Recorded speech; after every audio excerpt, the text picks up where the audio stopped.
Welcome to Friends and Fiction. 4 New York Times bestselling authors, endless stories. Novelists Mary Kay Andrews, Kristin Harmel, Kristy Woodson Harvey, and Patti Callahan Henry are 4 longtime friends with more than 70 published books between them. Together, they host Friends and Fiction, with author interviews and fascinating insider talk about publishing and writing, to highlight and support independent bookstores.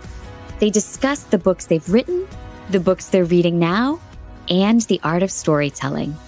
If you love books and you're curious about the writing world, you're in the right place.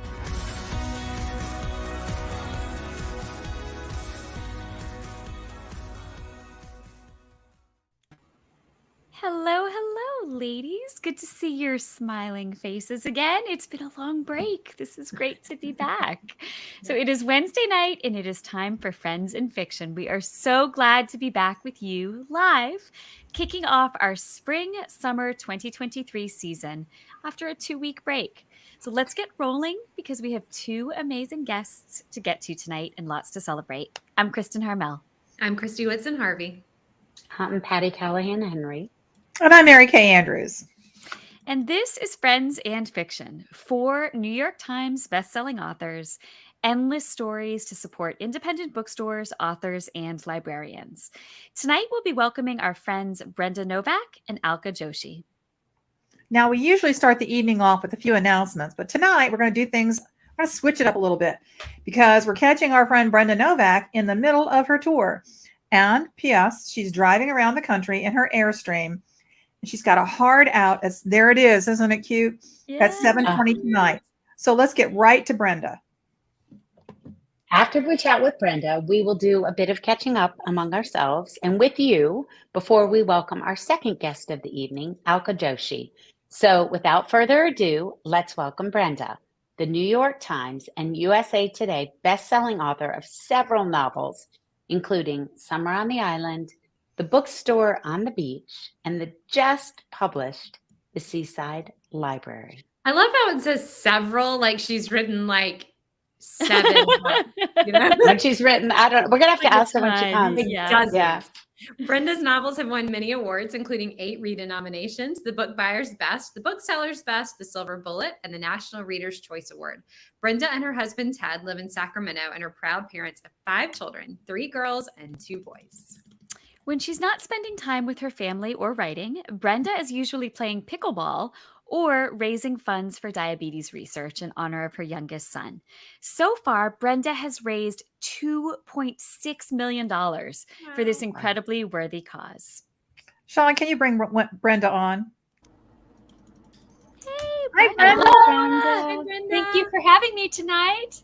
Well, we're glad you're so great. Here. Let's start with the elephant or the Airstream in the room. You're currently on a 2-month traveling bookstore tour across the United States from Sacramento to Connecticut in that Airstream to celebrate the release of the Seaside Library, which just came out last week. And I'm going to be with you next Friday night in Atlanta. So tell us about this tour. Where'd the idea come from and how's it going on the road so far? And have you filed for divorce yet? Well, yeah, we're still hanging tight, but my husband has been so patient and kind because he has turned into barista Ted. So he's making fun, different coffee drinks and everything for everybody. And we got this idea when Alexa, my daughter who works for me, first of all, I have to apologize for the noise. We're having a hailstorm out of nowhere in Oklahoma City where I am. So if it gets loud, I can't control it. I'm sorry. It's just ice hitting the Airstream. But anyway, we got the idea it was probably last October. And Alexa said, Mom, you should renovate an Airstream and take it on tour for the Seaside Library. And I was like, there's no way I would do that because I have no idea where to even get an Airstream or who I would ask to renovate it. Ted's not a do-it-yourselfer kind. He's a salesman, outgoing extrovert kind of guy. And so, but then he pipes up at this point and he said, Brenda, Mike Seipolt just down the street sold his house and bought a big piece of property, and they sold their business, which was a gymnastics business. They sold that so that he could have space to renovate vintage Airstreams. I mean, unbelievable. The serendipity of that blew my mind. So then I said, but what are the chances he has one A that I can afford, that'll be the right size, that's stripped down, that he could renovate into a bookstore? Because, you'd have to rip out the shower and on all the stuff that's in it and throw it away if you're not going to use it. And so Ted said, well, we can call him. So we called him up and he said, I've got the perfect little 1963 Globetrotter. It's only 19 feet long. It's already stripped down to the nubs, so I can build it into anything you want. And I think I can fit you in and get it done by the time you go on tour. So at that point, it was just serendipity. I had to do it. I felt like it fell right into my lap, especially when Ted, of course, agreed. He said, I'll take 2 months off and drive you. We'll make, we've always wanted to go across the country and see America. And so we'll just do it all at once. Wow. Oh, that's awesome. Well, Brenda, before we dive in with the questions, can you give us a quick little glimpse inside the interior of the Airstream? Okay, the glare of the sun coming through, sorry, but this is kind of the books. There's a little bit of junk in the way because we're still unpacking, but then you got the bookshelves, you've got the kind of a little store at the end with merch and the door and the coffee shop. So cool. So amazing. A cute little sitting area. So it's just a real fun. And then on the ceiling, Alexa didn't think when we finished it, I don't know if you can see that. She didn't think it had enough character. And I agreed. It was white, it was pretty, it was bright. But she's like, we need to do something with this. And so when they delivered a box of my books, it broke open on the travel. We're having terrible weather in California. It broke open. It looked like the truck ran over it about 5 times. And so we thought they were just destroyed. And she's like, no, I'll save the pages and I'll decoupage them onto the ceiling. And so these are actually pages from the Seaside Library up there. That's oh awesome. my That's gosh, I amazing. love it. It is so cool. And that's just the perfect touch. I absolutely love it. Thank All right. you. So diving in to talk about your book, because we know that your time is limited. Many of us are fortunate to have had longtime or childhood friends. And in the Seaside Library, you give us a little twist on the formula. So you introduce us to Ariana and Ivy and their best guy friend, Cam, giving us what seems like a potential romantic triangle. But it seems like this book is about old friends and old secrets. Could you talk to us a little bit about how the idea for this book took shape? Yeah, I just love stories where there is something that people are guarding. And most people are guarding a secret of some sort. And so it just gives kind of a delicious forward momentum to your story. And I really wanted to explore the themes of not only friendship, but loyalty. How far do we go for friendship? When do we cross the line when we're trying to protect somebody? In this story, that these 3 are especially close because they live on an island. And so you get this huge influx of tourists every summer, but everything's transitory. Nothing seems to stay. And these friends stay. They're year-rounders and they're tight. And so it comes very natural to them to try and protect Cam when when suspicion falls on him, when a girl goes missing. But then they have to, 20 years later, when that body shows up and other things come out, that they have to wonder, did we do the right thing? Do we come forward now? Will that only make him look more guilty because we lied before? Could an innocent person go to prison because of what we've done? Are we denying the family of the girl who went missing justice? Should we have spoken up sooner? So they have to deal with a lot of morally gray areas. Ooh, I love that. So good. Okay, I want to talk about the setting, but before I do, I really so are you dragging it? Are you not dragging it? Are you pulling it behind an RV or a truck? How is the Airstream driving? I'm pulling it behind a truck. And that's what this thing kind of snowballed into one thing after another. Like, once I got the Airstream, I'm like, oh, what am I going to pull it with? So then we had to go buy a truck. And then we're like, well, wait a second.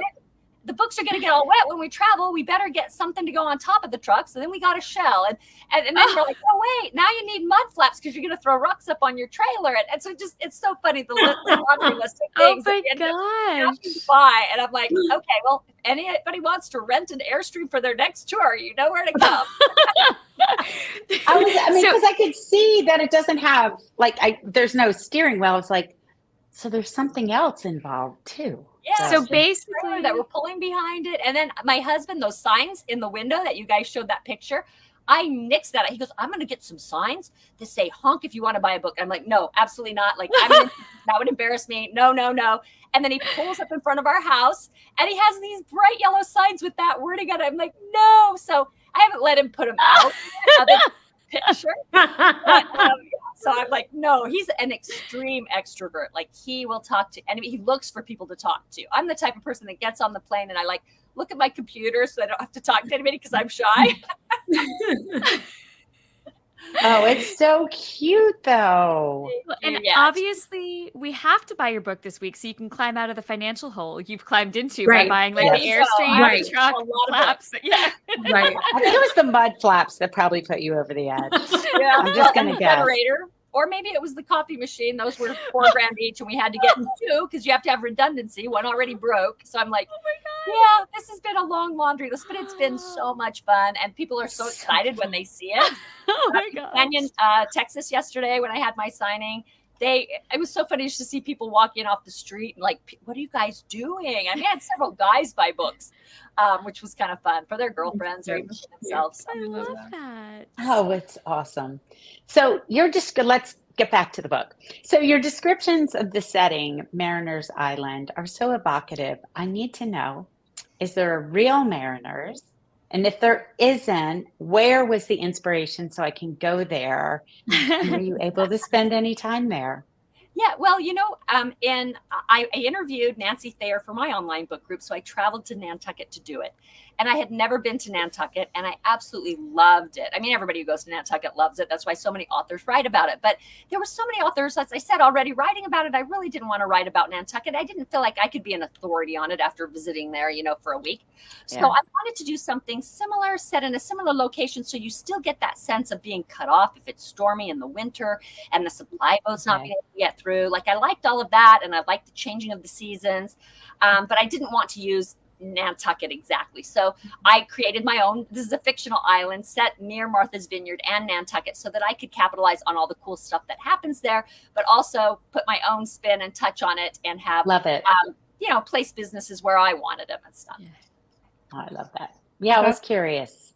If it was this hidden place I'd never heard of, Yeah, I wish it was real. But have you been to Nantucket? Oh yeah. I mean, who doesn't love Nantucket? Like, Yeah. it's amazing. Yeah, Kristy's going on book tour this summer. To Nantucket? That's where I'm launching my book. Yeah. So fun. That'll be great.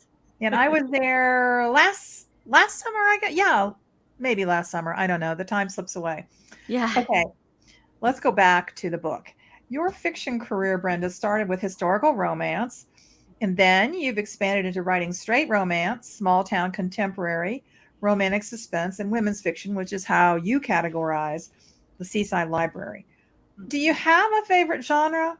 And when you start working on a book, do you know where it will fall in the genre spectrum? Or do you just let your characters and your plot guide you? Well, I do know what I'm going to write when I set out to write it, but I'm such an eclectic reader that I tend to be a very eclectic writer. So I don't know that I could pick a favorite. I actually love being able to move between them when possible. I absolutely love just writing. I haven't had an idea for any type of futuristic or fantasy yet. That's one that I don't really read, and I don't feel like I would necessarily gravitate toward that. But any of the others are fair game. I even have a 7-book straight historical series that I'm dying to write, very much like John Jakes, if you guys read him growing up like I did. And it's just been percolating back there for like 15 years. And I have research books all over my house. Oh, wow. So if I ever get the chance to write it, I'll be, heading off in that direction too. But for now, I'm very happy writing women's fiction. I've really enjoyed it. I'm also still writing romance. I have a trilogy coming out this year. As a matter of fact, I'm going to have 5 releases within a calendar year because they stockpiled my manuscripts to be able to quick release them. So, wow. Yeah, so a lot of releases coming up this year. Wow. Oh my goodness. I'm interested, in our newsletter, you talked about your fascination with quantum physics and all things space related. So I'm kind of surprised that you don't want to write futuristic or space. Yeah, I don't know why that the link isn't there, but when I go to bed every night, I'm watching, and Ted hates it. So it's like space documentary after space documentary, just to go to sleep. And so that's when he checks out, and I'm like listening to all these lectures on quantum physics, because I think it's the challenge of trying to figure it out. It's so mind bending, just to think that time might not really be a thing. I mean, that's just so crazy to me, how we feel that forward momentum. And so I'm always kind of trying to figure these things out. And I guess with the next lecture, I'll finally get it. Yeah. Good luck. I'll never get it. Same. I love that. I find it really fascinating too. Okay. And this is not my real question, but this is like a side question. So how many books do you have published right now? Do you know? This is actually a milestone year for me. So not only is it the 25th year since I signed my first contract, this is my 75th book. So 2 lamb. 75! Wow! That's a lot of hard work right there, right? Well, that's what I'm laughing You about. have some secret we do not have. Like, Brenda Novak is the author of several novels. I was like, I know, 75. several? Several women's fiction novels. That's how I took it. Okay. Got it. No, but 75. Several dozen is what we should have said. Unbelievable. Well, so speaking of that, we know that you are a great friend to indies, obviously, as you're traveling the country, and libraries as well. And next Monday starts National Library Week. So it's kind of timely that we're discussing You're the Seaside Library this week. So we wanted to ask you if you could share just a little bit about what libraries have meant to you over the years. Well, libraries have been integral to my journey because my mother was not somebody who enjoyed reading. She never read to me as a child. Nobody read to me as a child. I was the youngest of 5 kids. And that wasn't something that happened in my household. But I remember the first time she took me to story time at the library. And I think she did it for babysitting reasons. But I was captivated. I mean, absolutely captivated and begged to go back. I only got to go that one summer. But then when I started school and they started teaching me how to read, I thought it was boring. I hated all that Dick Jane's bought stuff. I hated reading at that point. And then in 3rd grade, my teacher made us go to the school library and we had to check out one book that we had to read that week, and my grade depended on it. And I was definitely interested in getting good grades. So I did what I was supposed to do, and I actually landed on a shelf of classics. And that was when my love of reading just took off. I think Jane Eyre was one of the first on the shelf that I grabbed, and I was mesmerized and absolutely loved it. And I think that's why I started writing historical when I first started writing, because I just that book was in my mind as the perfect book, and so I was going to write historical. I love that. That was such a better answer than I was even expecting. Yeah, that was. That's awesome. Oh, we've got so many live questions coming in. Meg says that Shannon Hansen, we got time for one, I think, a quick one. What's Brenda's favorite food on tour that you had so far, Brenda? Oh my gosh, my favorite is from this. This was with Rayanne Thane, so it would be Vegas. I'm already, everything's blending. But in Vegas, we found this little Italian hole in the wall, and they made these cone-shaped. It was almost like if you take a pizza and you roll it into a cone, a round pizza thing into a cone, and then you fill it full of spaghetti and gigantic meatballs, and then you put cheese all over the top. It was so amazing. I loved it. And the pizza from that place was good too. But this cone thing I had never seen before. And I have to tell you my favorite dessert, because I'd never seen this before either. In Canyon, Texas, there's a place called the Cake Company of Canyon. And I am drawn to, if there's a chocolate shop or a cake shop or something, it's like laser beam for me. So as soon as we pulled up, I spotted it and I jumped out of the truck, and Ted was like, no, you have to help me set up first. He knew right where I was going. And so we went there afterward, and they had these gigantic, like really soft chocolate chip cookies. And then they slathered it with like an inch of frosting. And then they crushed up Reese's Pieces and Reese's Buttercups and little chocolate chips, and then they did this whole, chocolate. My mouth is watering. Oh my god! Literally. Ted and I, we only got one because they were so big to share. And then the next day, we tried to figure out if Canyon, Texas was on the way back from the hike, and it wasn't. Sure it was.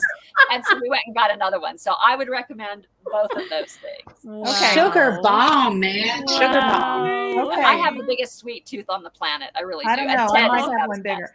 Brenda, we've loved talking to you. Before we let you go, how do people find out where you're going to be on the Airstream next?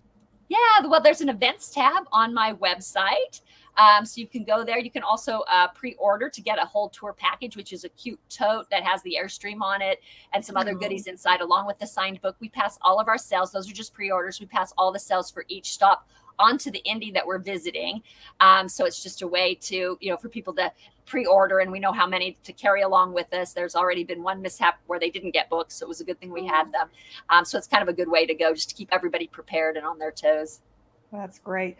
All right. I am going to see you on the 28th at Virginia Highlands Books in Atlanta. Patty's going to be with you in Savannah on April 29th at E-Shavers in Starland. And everybody else in the community, go find Brenda. Look for the Yes. Airstream. So Yeah, what day are you going to be at much South fun. Main Book Company, Brenda? Is it May 1st? No, South Main. That was when you were going to be with me, right? Oh, yeah. Oh, yeah. You're Yeah, not we doing had to phone, cut right? that out. We just Yeah, didn't yeah, have time with everything that we were doing. So that one All we right, had to, okay. when we drew the map around the United States, it just kind of cut in enough that it added enough hours. My husband's like, you have to cut that one. No. So unfortunately, I don't get to The go back map, to those labs the overnight stick club. you have with the map, I mean, Yes. it's Yeah, it's crazy. unbelievable. You are literally doing the whole United States. Yeah, well, that was funny when we were charting it. We're measuring distances, and we had little pins on a gigantic map from a office supply. So we'd pin it, and then we'd take our string and make sure we could make each stop. And by the time we were done, we lifted it up. We're like, oh my gosh, it was just as if we had drawn an entire outline of the United States. So Wow. yeah, it's a lot of miles. I don't know. Maybe I was crazy to do it. So far, it's worked out. No, what an marvelously. adventure. I feel like All you right, need to, fun. you need to write a memoir about it. You got a book Maybe. signing tonight. We're going to let you go. Thanks so much for being with us. Thank you. It was so Thanks, fun. Brenda. Thanks, Take Brenda. care. See you next week. Bye-bye.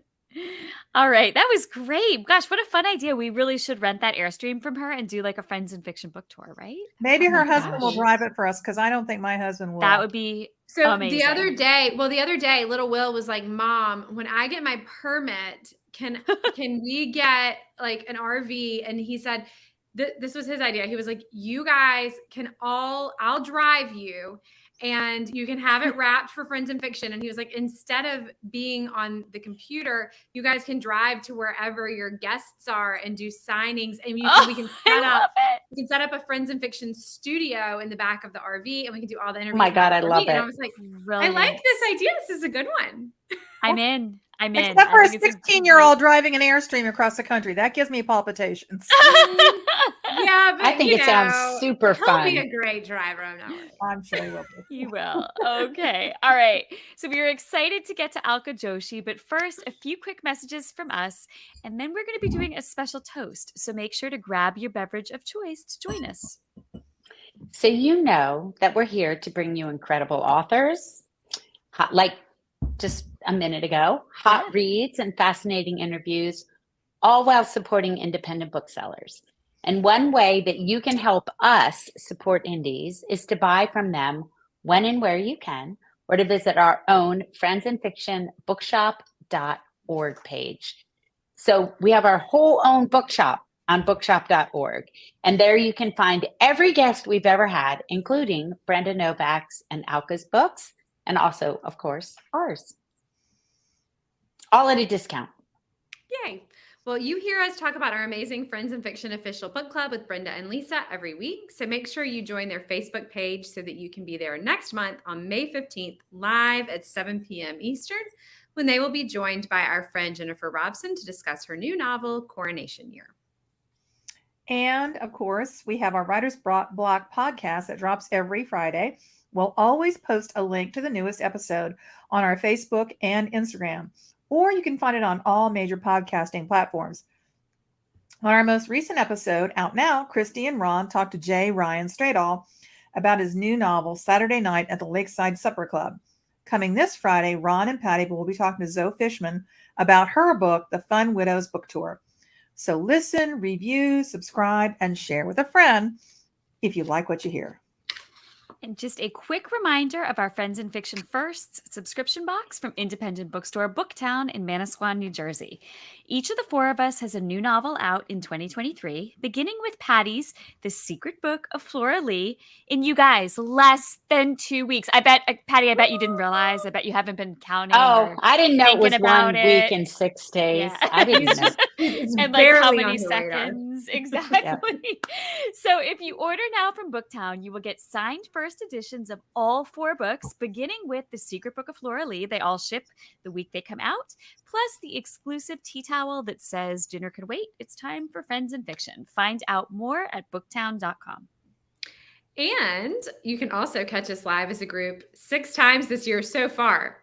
Think we're adding some more. We But might.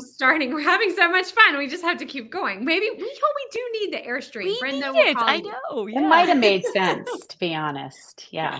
So we're starting with Columbus, Ohio next week. So please come see us. And then we'll be in Charleston, South Carolina on May 1st to launch Patti's gorgeous new book.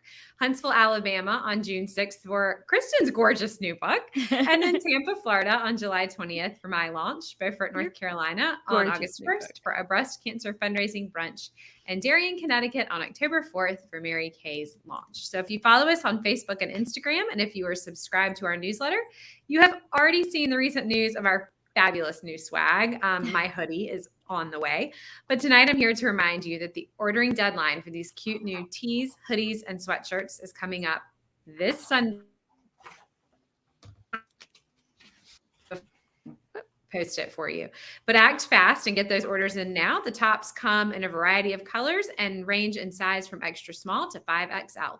So we cannot wait to see you all wearing these out in the wild. Order by Sunday 4/23 and the orders will begin they'll begin shipping the first week in May. Psych. I will not. I know something else that's going to ship the first week in May. Oh, wait, what could it be? I can't think of anything that goes out that first. Oh my gosh. It's so pretty. Well, speaking of things coming out soon, not as soon as the first week of May, but I have plenty of time to get anxious about it. But I would like to tell you about a little tour I'm going to be going on for the Paris Daughter. So Sean, can you show my book tour graphic? So the Paris Daughter comes out on June 6th. And I know you guys are probably leaning in now and you probably can't read that tiny print, but you can find it on my website. I'll be celebrating with these three ladies, as well as Meg and Ron in Huntsville, Alabama on the book's launch date, June 6th.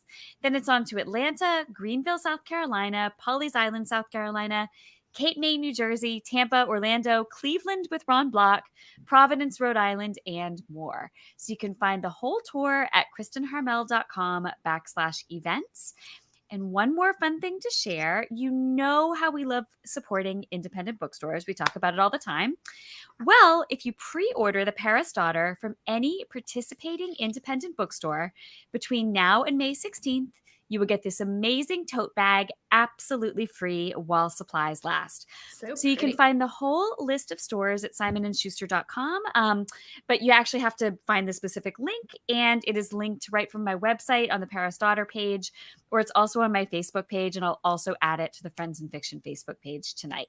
So there you go, The Paris Daughter coming soon, but not as soon as The Secret Book of Flora Lee, which I'm so excited about. Okay, and now we're going to have a quiz on all those announcements. Yeah, if anyone who can repeat back the list of cities I'm going to in order wins an Airstream. No. We're going to test your retention of knowledge. But no, we are going to get to our next guest. We're so excited, Alka Joshi, and we're going to bring her on, and then we're going to include her in a very special toast. Alka Joshi is the internationally best-selling author of the Jaipur trilogy, The Henna Artist, The Secret Keeper of Jaipur, and the third and final installment in the series, came out on March 28th, The Perfumist of Paris. It's such a lovely title and such a gorgeous cover. It is beautiful. Yep. So evocative. Joshi's debut novel, The Henna Artist, immediately became a New York Times bestseller and a Reese Witherspoon pick. It has been translated into 29 languages and is currently in development at Netflix as a TV series. So exciting. Joshi was born in India and came to the U.S. with her family at the age of 9. She has a BA from Stanford University and an MFA from California College of Arts. Previously, Alka wrote advertising commercials and marketing copy, and she now also shares writing tips on her YouTube channel, which I did not know, but I will now be subscribing immediately. Exactly. Yes. Same. So Sean, can you bring Alka on, please? Hey, Alka. Hi, guys. Welcome. Oh my God, that was so much fun. I loved listening to Brenda. And I don't know if you know this, but my favorite book of all time is Jane Eyre also. Wow. Yeah, I just love that story of that orphan girl. And she had so much chutzpah. And, That's she a was great word. Yeah, I mean, I absolutely love that. And then I gained 5 pounds just listening to all of the food. My mouth I was like salivating. I was like, what? I need this cookie. I was also like, they'd be rolling me out of that Airstream at the end of it. Like, Yes. Oh my gosh. Yeah. Because there's just nothing like a road trip snack, right? And then couple Right. it with all the places. Oh my gosh. Yeah. Yeah. I would never make it Hey, till the end. and you know, I have to tell you, it's on a road trip that my husband and I were on about a year after we were married. We were going from California up to Boise, Idaho. And good Lord. and you know, so this was like 27 years ago. And he said to me, he said, why don't you tell me about some things, you know, some stories of India? And I started telling him some things. And he said, you know, you should write those down. Those are really interesting stories. I've never heard anything like them before. And I did.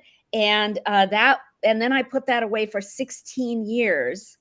And then finally started up with all of those stories again, and I incorporated them into the fiction that I write now. But it all started with my husband. With a road trip. Yeah. It never ever fails that when we have more than one guest during the course of the show, we find out these like crazy connections that they have to each other that we had no idea about before the show. Crazy. Alka, right before the break, we had 2 people on the show that both were beekeepers. Like, what were the odds of that? It was so strange. But that's so great. Oh, I'm so glad you shared that. It just kind of shows how in tune we all are, you know, with each other. And I love that. So Alka, it is so lovely to see you and to have you back on Friends in Fiction. And as we mentioned before you came on, we have something very special to celebrate tonight. And we are glad you are here to celebrate with us because you're one of our repeat guests and we know our audience loves you just like we do. Thank you. All right, everyone. So cool. I want us to raise our glass to the 3rd anniversary of Friends in Fiction. Meg, Sean, Joy, there you are. Our first episode, y'all. Our first episode. I found the graphic the other day and I texted it to all of you. Debuted on April 15th, 2020. And this little show that conceived during the pandemic, has blossomed and grown into this amazing thing with more than 140. We were so excited when we had like 500 members, 140,000 members of our Facebook group, merchandise, live events, a podcast, and a show that gets thousands of views every single week. Wow. So we want to raise a glass to you, the readers who are a part of this amazing community, and to you, Alka, and the other authors who have joined us during our more than 160 episodes and counting. So cheers and happy birthday, Friends in Fiction. Cheers. Happy birthday. Oh, Santa. Okay. Kristy Harvey, what are you drinking? It looks really good. So I have to tell you, it's actually non-alcoholic champagne, but it's really good. Surely, if you would like to sponsor me, I am available. And it has no sugar, which a lot of non-alcoholic wine has, but it's really good. It's like de-alcoholized champagne. It's delicious. I'm gonna check that out. I keep meaning to order it. But you can put anything in this cute coupe, and it just looks exciting. It looks nice. Yeah, exactly. It's true. A coupe is always a classy idea. True that. Okay, and now while we have our glasses up, we also want to toast Alka, who's the perfumist of Paris, is our Fable pick of the month for April. Oh, true. And of course, you can join us in reading The Perfumist of Paris on the Fable app. Find out more at fable.co/Friends in Fiction. Cheers, Alka. And Meg and Sean. Thank you. Meg and Sean, we couldn't do it without you, baby. Absolutely. Cheers, everybody. Lifesavers, for real. Cheers, guys. Cheers, guys. Happy birthday. All right. So, Alka, we'd love to do a warm-up chat with our guests before we dive into chatting about the book. And since we are celebrating the anniversary of Friends in Fiction, which celebrates readers and the power of books to change our lives, I would love to ask each of you a way that being a part of the reading community has changed you. How about you, Mary Kay? I think for me, being a part of this community has widened my horizons in reading and in thought and accepting divergent ideas and divergent opinions. It's made me, especially during the pandemic, feel not so isolated, not so alone. knowing that I was, a part of a little tiny seashell on the giant beach of readers out there. So I think realizing that I was part of something much larger has been an amazing experience.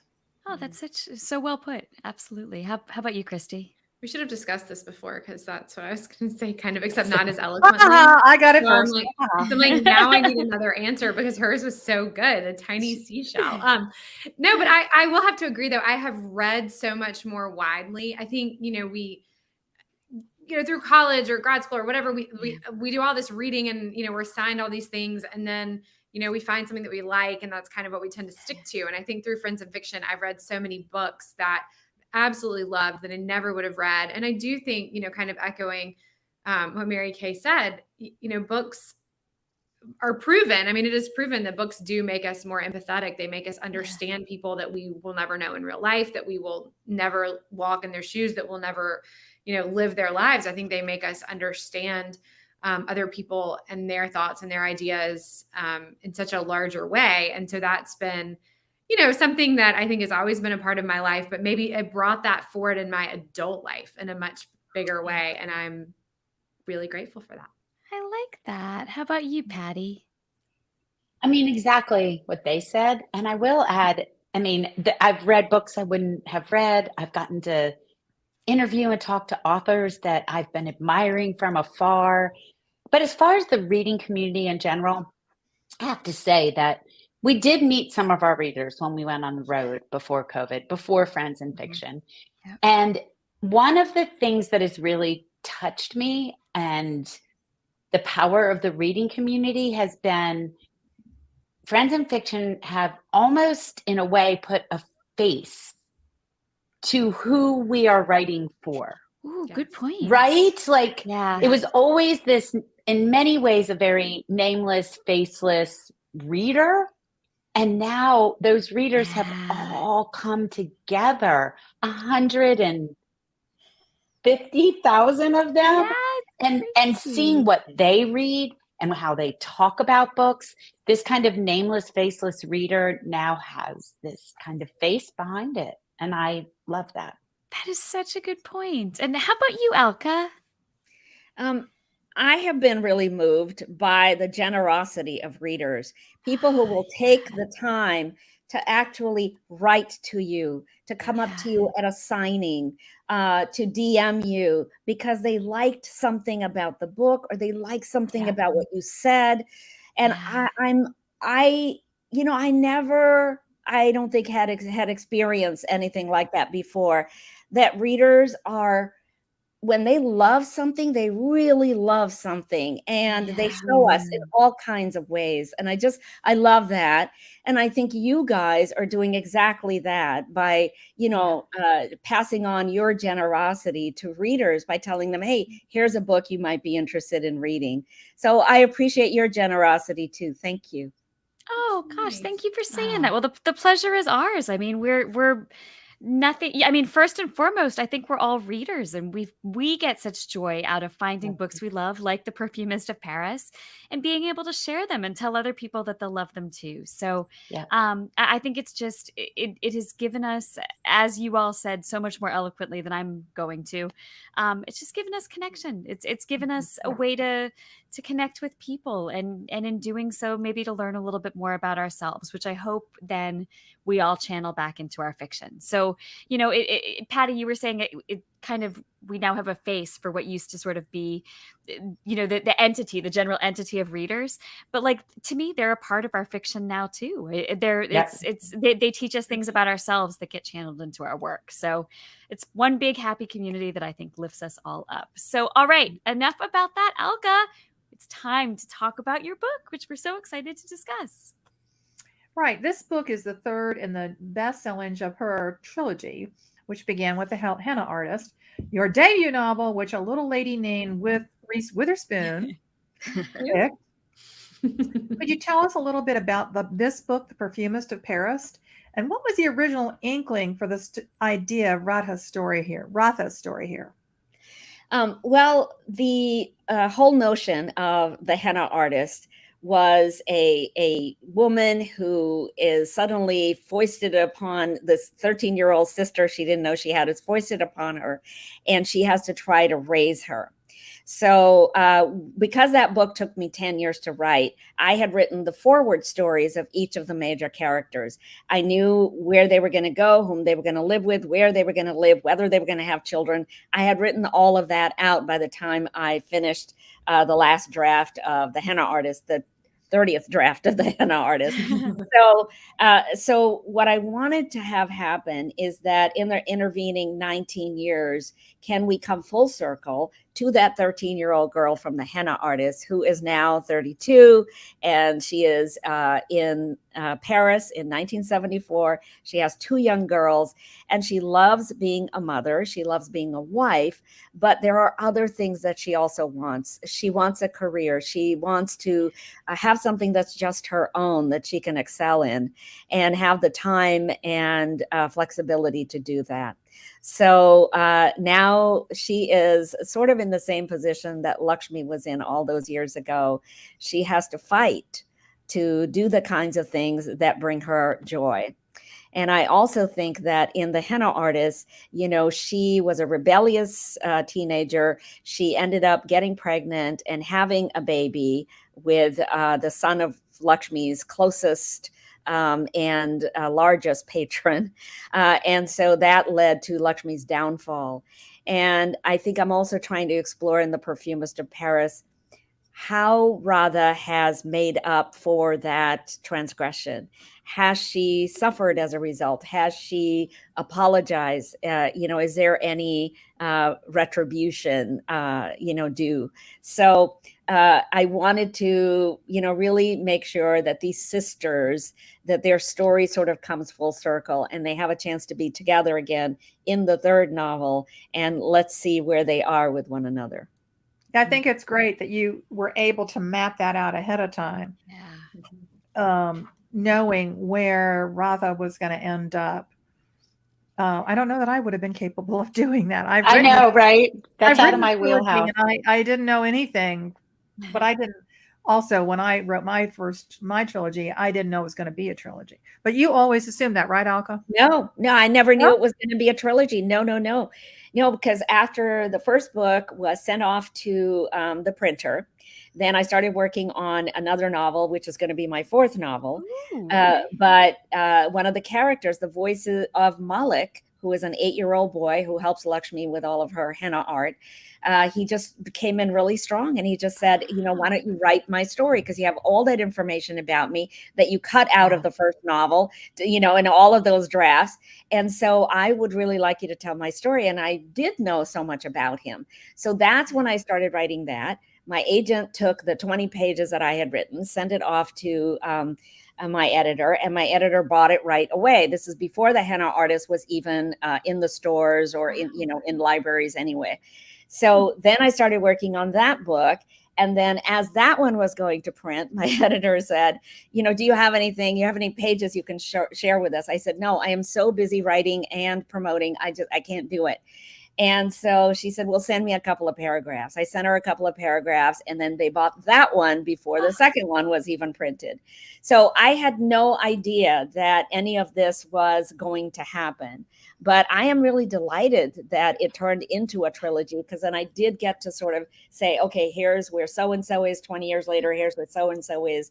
And I think we all like that, don't we? We kind of like the idea of knowing where people's future stories end up. Yeah, I love it. For sure.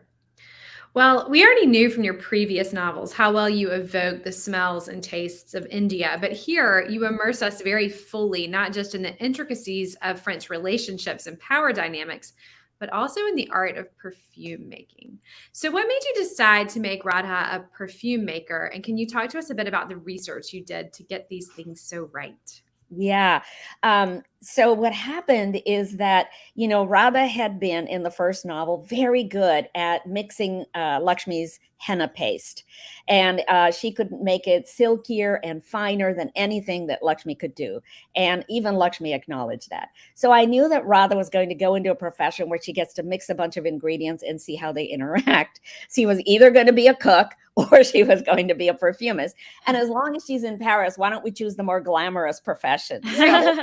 So that's what she ends up doing. And I think that because she came from India, she is used to so many scents simultaneously that she can discern. In India, when you go there, you are smelling curry, you are smelling the incense off of the temples. You are constantly smelling the coconut hair oil on people's heads. And your tuk-tuk driver probably put on too much rose cologne, so you're going to smell that too. And of course, there's all kinds of scents, in the food that everybody is eating, and in our drinks too. There's a fabulous drink that is just made with roses, and it's just, oh my God, it's so delicious. So I knew that because of that background, she was going to have already an intuition about what goes well together as far as scents go. So that is how she ends up being the perfumist of Paris. Now, to understand anything about perfume, I had to do tons of research because I don't know anything about perfume. I actually don't even wear perfume because I'm a little scared of perfume. I'm scared of like putting something on that everybody says, oh, that smells horrible. Why does that woman even wear that? And at the, fragrance counters in department stores, how they're always spritzing. And I was like, no, get away from me. No, I don't want any of that. So I did this research where I went off to New York City. And there was a woman named Anne Gottlieb there who had been referred to me by the producer of that Henna Artist Netflix series. And he said, you've got to talk to Anne. She knows everything about perfume. So I flew out there. She's just wonderful, wonderful a woman who is behind these major perfumes like J'adore and CK1 and Eternity. And she took me into a major perfume lab so I could actually see what kind of place Radha would be working. She introduced me to a couple of master perfumers whose lives I had no idea about. I didn't know that it took them 10 years to develop perfume. I had no idea that it took them, being able to memorize 3,000 scents in their nose in order to be able to do the work that they do, and that they're chemists. I didn't realize that. I just thought they were mixing pretty fragrances together all day long. So then they said, why don't you go to Paris and talk to other master perfumers? After all, France is the perfume capital of the world. So I go out to Paris and I talk to those people. And then they said, why don't you go to Grasse in the southeastern part of France? And they know the bottling and formulations and all of that kind of stuff. So I went down to Grasse. And then they said, why don't you fly to Lisbon? There's a couple of perfumers out there that you should talk to. And I think all of this really helped me shape what Radha's life was going to look like, what her perfume world is like, and also how much she has to strive. In 1974, in France, when it was very difficult for a woman to even get into the industry, how hard she has to work as also a woman of color to be able to excel in her profession. Yeah. That's incredible. So did all this research that you did and writing this story, did it change the way that you think about scents and the role that they play in our lives? I think yes, and definitely whether we like it or not, scents will evoke memory. That's really the job, I think, of scents. And so Radha in particular, she's trying not to remember the baby that she had to give up for adoption, but she can't help it. There are things that remind her all the time, a little scent here and a little scent there.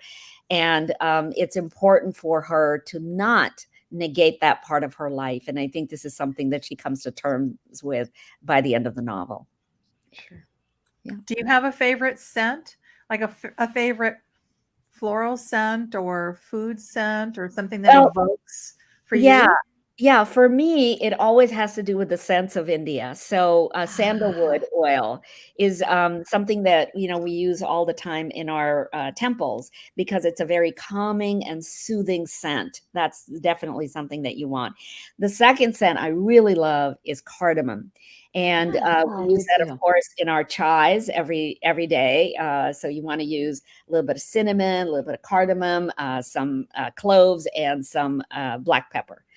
And so to me, cardamom is that whole thing about, what a chai is about. But also we use it a lot in our sweets. So, all kinds of sweet treats are made with cardamom. And there's this wonderful ice cream that is made. It's called kulfi, and it also has cardamom in it. And it's just, oh my God, it's just delicious. Now I'm gaining 5 pounds just listening to myself. I was going to say, between you and Brenda, good I Lord. know. Oh my goodness.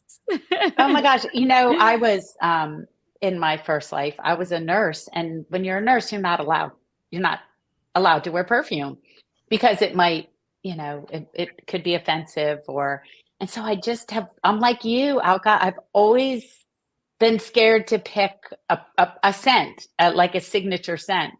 Somebody's asking on here, what are the author's signature scents? Mary Vasquez. And I'm like, soap? I don't know. Because I've always been kind of afraid to wear perfume. Okay, but back to your book. Although it's set in 1974, this book really tackles a topic that still feels really relevant, and that is the balance within a marriage between a husband and a wife. Yeah. So can you talk about writing the dynamic between Raha and Pierre as she comes into her own? Yeah. I think, the question you asked earlier about how our readers and all of this world has changed us. Well, readers and friends really contributed to my understanding of this world where we have mothers who love being mothers, but they also want something of their very own. And why is it that it is always the mother's responsibility when the child is sick? It's her responsibility to sort of stay home from work and take care of that child.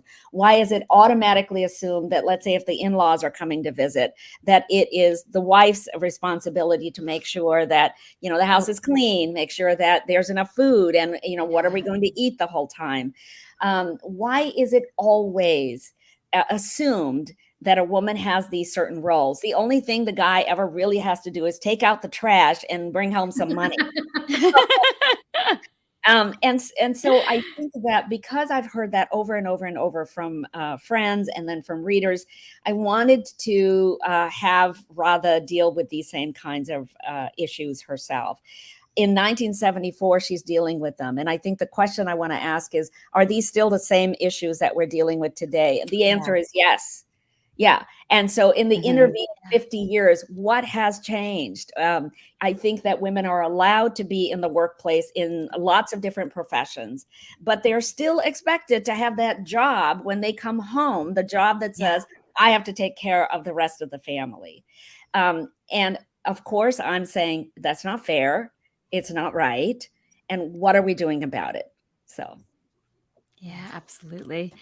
Well, I'd like to read you a couple of the comments that are coming through. So Lisa Harrison, who runs our book club, is saying Alka's hair is beautiful. I thought you might appreciate hearing that because we all had to talk about it backstage. We all agree with Lisa.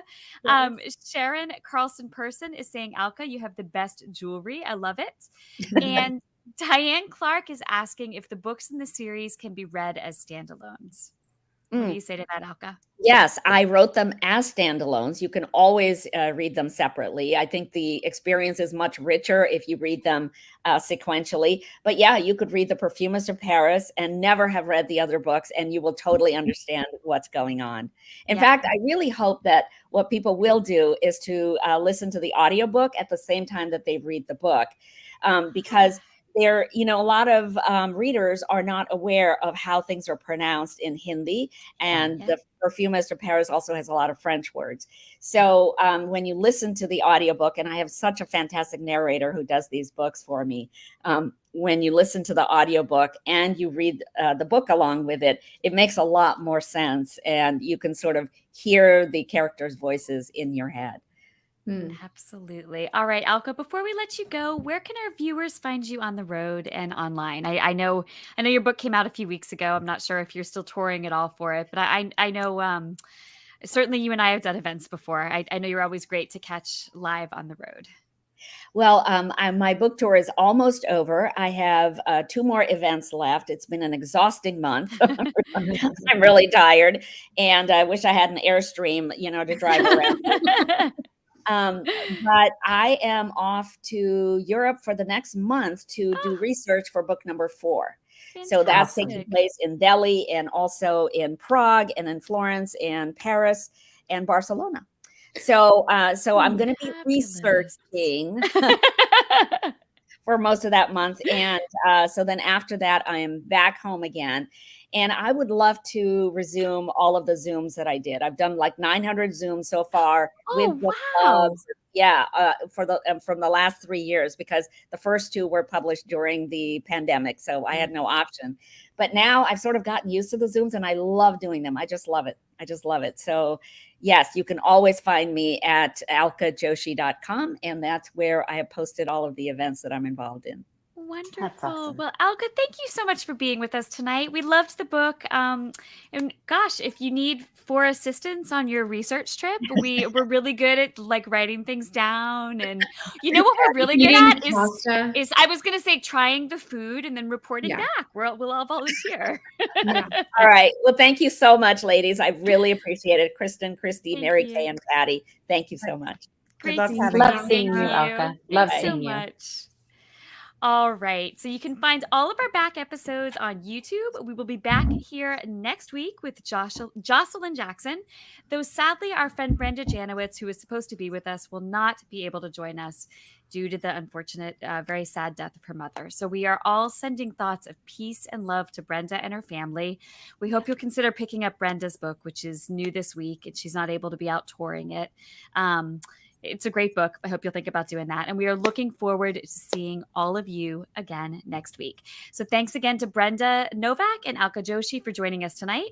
And we will be back here in just a minute for a short after show where we will probably be drinking more champagne, alcoholic and non-alcoholic. So fill up those glasses and we will see you in about 30 seconds.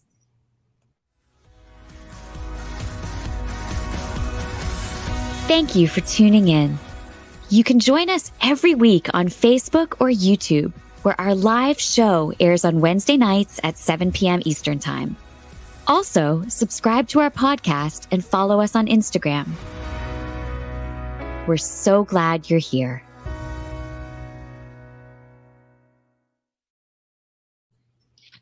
What a great show, huh? She was amazing. They both were amazing. Yeah, they both They're were. both amazing. Yeah. And so different, but always a little tie between, Yeah, definitely. Love those overlaps. Absolutely. Well, I would love, ladies, to spend a minute talking about what we did over the break. And in fact, let's bring Meg on for this too. Sean, would you mind bringing Meg back also? Fantastic. Hi, guys. All right. Hey, so Kristy, I know you took a fabulous trip that I think made us all very, very jealous. Can you tell us about what you did? Gosh, it was so fun. So it was Little Will's spring break, and we went to St. Lucia with 2 other families. We had the best time. And I will have to say, and y'all know this about me, I am not a person that goes on vacation and doesn't work. Like I haven't done it in years and years and years. And I really, truly like completely just unplugged and didn't check emails and didn't like do anything. Just had vacation, and it was really, really fun. And that's why I'm drinking non-alcoholic champagne, because we had too much of the real thing for That's awesome. But no, it was beautiful. It was so fun. The kids had a great time. The adults had a great time. And the people were just so kind, great hospitality and wonderful food. And the beaches were just phenomenal. So it was great. It looked so beautiful there. I can't say enough good things about it. So beautiful. Meg, what about you? What did you do over the break? Boy, the last couple of weeks are kind of a blur, but I think like most of the country, my break started with watching a lot of basketball. Yes. Gosh, that feels like ages ago, though, doesn't it? Like, I know. The Final Four was crazy. Yeah. The women's basketball was phenomenal. I did a really fun Friends in Fiction Live while we were our first dark week with Brenda and Lisa and Ron, which was great. And even though we were dark on the show, it was a super busy time for me, Friends in Fiction wise, over the past couple of weeks, just getting ready for the new season and communicating with all our upcoming guests and planning out the schedule and getting the graphics squared away. So it's been a lot of work, but I did have a nice Easter with the fam, and we're doing construction at the house, which is finally finished, and I'm finally getting rid of the respiratory crud I seem to have picked up on my Italy trip last month. But yeah, I mean, it was a nice break. It's hard to believe it's been 2 weeks. It is. I know. Right? Yeah. Who's next? Who wants to go? How about you, Mary Kay? Well, we spent a week, the Easter week, down at Tidy at Ebb Tide with the family. And the miracle of Easter happened 2 years in a row. We all got to Mass on time, which is a true miracle. Had gorgeous weather until Saturday, Easter Saturday and Sunday. So the kids had an Easter egg hunt in the house. Oh. And then Tater found the plastic eggs that the kids didn't. Oh. Tater. And then I did an event, a book signing with our pal Colleen Coakley. And it happened that Patti was down and she came over and we all had a fun pre-event lunner, which is lunch and dinner together. And met Colleen's mom and sister who were delightful. And then Sunday I had a great library event in Anderson, South Carolina. So, and then, trying to write a freaking book. Yeah. Oh, so you were so close. No, I am not so close. I love seeing your pictures. Something besides freaking is what I mean. Oh, You're this close. what are you saying, Meg? I love seeing your pictures from the event in Anderson because you got together with so many of the Friends and Fiction community members. Anissa and Dawn and Marissa and Sarah, who are all part of the Friends and Fiction official book club. We had a fun brunch together before my Sunday library event. So yeah, it was a lot of fun. It's awesome. Oh, that's great. Yeah, it's one of the reasons I'm so excited to go on the road with you guys because I feel like we're going to see so many of the people who we really haven't seen in person for a long time. For a It'd be nice while. it'd be nice to see those people in person. Well, I had an exciting day yesterday. I mean, as you all know, I basically have spent the last months just doing cancer treatment, and the last 4 weeks, time-wise, were the most time-consuming because I had radiation therapy every single day for 4 weeks. And it's across town, like on the other side of downtown. So it was a 45-minute drive there and a 45-minute drive back. So it was just a big, in addition to just being physically something that, you have a lot of fatigue from because your body's going through this trauma. It was just a big chunk out of my day. So I just have been so out of step because of that. Like, I feel like I'm behind on everything. But yesterday was my very last radiation therapy treatment. So I am done with my cancer treatment. It feels so weird to be answering back, but it's done. Drink to that. Cheers. Yeah, cheers to that. Cheers Right? to that. Cheers, yeah. So it'll be, I've got to, there's more to do, but the treatment phase is over. So I'm really looking forward to getting You rang the back to bell. normal. You rang the bell. I rang the bell and I'm looking forward to getting back to normal again. And just beginning to feel like myself again. I feel like within a couple of weeks, I'm going to be feeling normal. So I'm really looking forward to that. But speaking of things that happen in just a couple of weeks, Patti, you were on the home stretch for The Secret Book of Flora Lee. It is out in less than 2 weeks. So how are you feeling about it? And how's the final prep for the release going? Okay, I'll talk about that. But I have to say that I keep thinking about that old song, Ring My Bell. Do you remember that song from the 70s? My bell. Yeah. Ring my bell. My bell. Ring-a-ling-a-ling. Where were you guys yesterday when I needed you to serenade I me know, on the way right? out of the cancer clinic? Well, if you had just put us on speakerphone, we would have done that for you. We could have done it. Who did But that song? Kristin, you have handled this treatment with such grace and aplomb, and you literally haven't missed one show, one beat, one anything. So we are here hoping that this final treatment, nothing but healing from here on out. Well, I appreciate that. Let's be honest, I've missed a few beats, but thank you. Thank you. I appreciate We haven't noticed any that you've missed. If you missed a beat, we'd missed our own, so it doesn't matter. Thank you. Thanks, guys. Love you guys. Yes, the home stretch. We are 1 week and 6 days. There's a strange feeling when there's nothing left to do, and you're just waiting for pub day, except for pack and write my speeches. And if you follow me on Instagram, I posted a picture of an incredible miracle, which is that I've already packed the first 12 days I'll post it again. But it's been really great. It's a thing of beauty. I have to say. How big is the suitcase? I didn't see it. It's a garment rack. They're just hanging. Okay. Oh, everything's in its own zipper bag. I love how we're with telling a label for the like, event. I can't comprehend it. It's so good. I could have probably written a short story in that time. But anyway, I'm feeling really excited. Some amazing things have been happening. My tour is done and dusted, and can't wait to see so many of you in Charleston. Final prep is ready. I was in Florence, South Carolina yesterday and signed thousands of copies at Books A Million. Wow.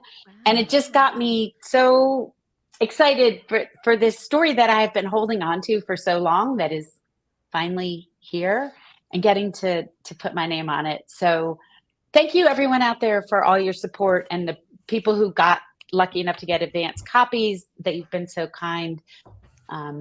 I feel the energy. We're 1 week and 6 days out, and I can feel it coming in. Let me just interject here. If you want an advanced copy, you need to post a review. Yes. A review on Goodreads, on Amazon, and BNN.com. All the things. We need those reviews. 5 stars only. 5 stars only. Yeah. And also, as we always remind you out there, if you're going to buy a book, if you think you're going to buy the book at some point, it really helps if you buy it as a pre-order or the first week, because those first week sales, which include those pre-order numbers, really set the trajectory for the book. They have to do with, how stores restock, how the publisher reprints, like so many things are decided in that first week. So if you think this is a book you're going to purchase and you're thinking like, oh, I'll get to it down the road. It's like, obviously it is. Obviously, how could it possibly not be? But I do hope you'll consider pre-ordering it or buying it the first week, which also the first week happens to be just about a week to a week and a half before Mother's Day, and it's a fantastic Mother's Day present. So, yep, exactly. So yeah, you know what I always say. Oh boy, yeah, go for it. Your mama don't want another box of dusting powder. Oh, I thought it was going to be buy her book. Damn it! No, buy my book. Damn it! Thought it was too. Well, that too, but yeah, your mama don't want a box of candy, some ratty ass candy. Your mama don't. You know what she wants? She wants this with a big green ribbon on it. Right. Look how pretty the real copy is, y'all. Yes, it has this sparkly blue river. Oh, the river is foiled straight. Your mom wants that sparkly blue. Oh, Patti, your mom wants that river. Yeah, your mom don't want no gas station roses. That's true. Well, I'm excited that everyone's going to get to read this book in just a couple of weeks, less than a couple of weeks. And I'm excited that we're going to be together a couple times in the next couple of weeks to celebrate. So that is it for us tonight, folks. Remember that if you are anywhere near Columbus, Ohio, all 5 of us, plus Ron, will be live at the Columbus Metropolitan Library next week. So make sure to grab your tickets and meet us there. And in less than 2 weeks, on Monday, May 1st, we'll be celebrating the launch of Patti's The Secret Book of Flora Lee, live and in person in Charleston, South Carolina. So wherever you live, make sure to pre-order Patti's book now, and we hope to see you on the road next week or the week after. Good night, everybody.